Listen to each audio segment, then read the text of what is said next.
Umar ரலியல்லாஹு அன்ஹு அவர்கள் தொடர்பாக சொல்லப்படுவது உண்மை.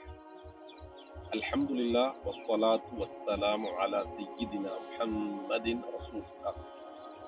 அன்புக்குரிய இஸ்லாமிய சகோதரர்களே, ஜாஹிலியா கால மக்களிடம் காணப்பட்ட பல மோசமான கேவலமான அசிங்கங்கள் பற்றி நாம் கேள்விப்பட்டோம்.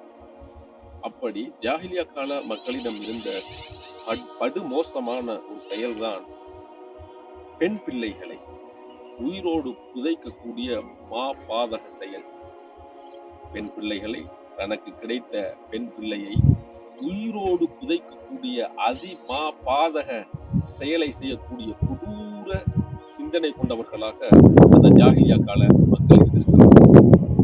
கேவலத்துக்கு பயந்து சமூகத்தாருக்கிடையிலே பெண் பிள்ளையை பெற்றுவிட்டான் என்ற அந்த பழி சொல்லை தாங்கிக் கொள்ள முடியாமல் அதற்கு பயந்து இந்த கொடூரமான செயலை செய்பவர்களாக அன்றைய கால ஜாஹிலியா கால மக்கள் இருந்ததை வரலாறுகள் நமக்கு தெளிவுபடுத்துகின்றன.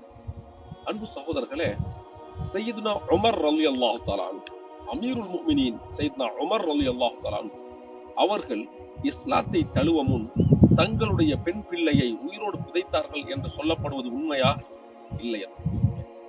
சையதுனா உமர் ரலியல்லாஹு அன்ஹு அவர்கள் இஸ்லாத்தை தழுவ முன் தன்னுடைய பெண் பிள்ளையை உயிரோடு புதைத்தார்கள் என்று சொல்லப்படுவதானது அவர்கள் மீது இட்டு கட்டப்பட்ட பொய்யான தகவல் ஒன்றாகும். எனவே சையதுனா உமர் ரலியல்லாஹு தஆலா அன்ஹு அவர்கள் இந்த பாதக செயலை செய்யவில்லை. அவர்கள் தங்களுடைய பிள்ளையை உயிரோடு புதைக்கவில்லை என்பதை ஷேக் அப்துல்லா அல் ஹரரி ரஹிமஹுல்லா அவர்கள் தர்புஸ் ஸலாமா ஃபி இர்ஷாதாத்தில் அல்லாமா என்ற கிரந்தத்திலே மிக தெளிவாக குறிப்பிட்டிருக்கிறார்கள். எனவே இவ்வாறாக பரப்பப்படும் தகவலானது சையதுனா உமர் ரலியல்லாஹு அன்ஹு அவர்கள் தங்களுடைய பெண் பிள்ளையை உயிரோடு புதைத்தார்கள் என்று சொல்லப்படக்கூடிய தகவலானது இட்டு கட்டப்பட்ட தகவல். அவ்வாறு பரப்பப்பட வேண்டாம், அவ்வாறு பரப்பப்படுவதை நம்பிவிட வேண்டாம் என்பதாக நாம் உங்களுக்கு உபதேசித்துக் கொள்கிறோம். وآخر دعوانا أن الحمد لله رب العالمين.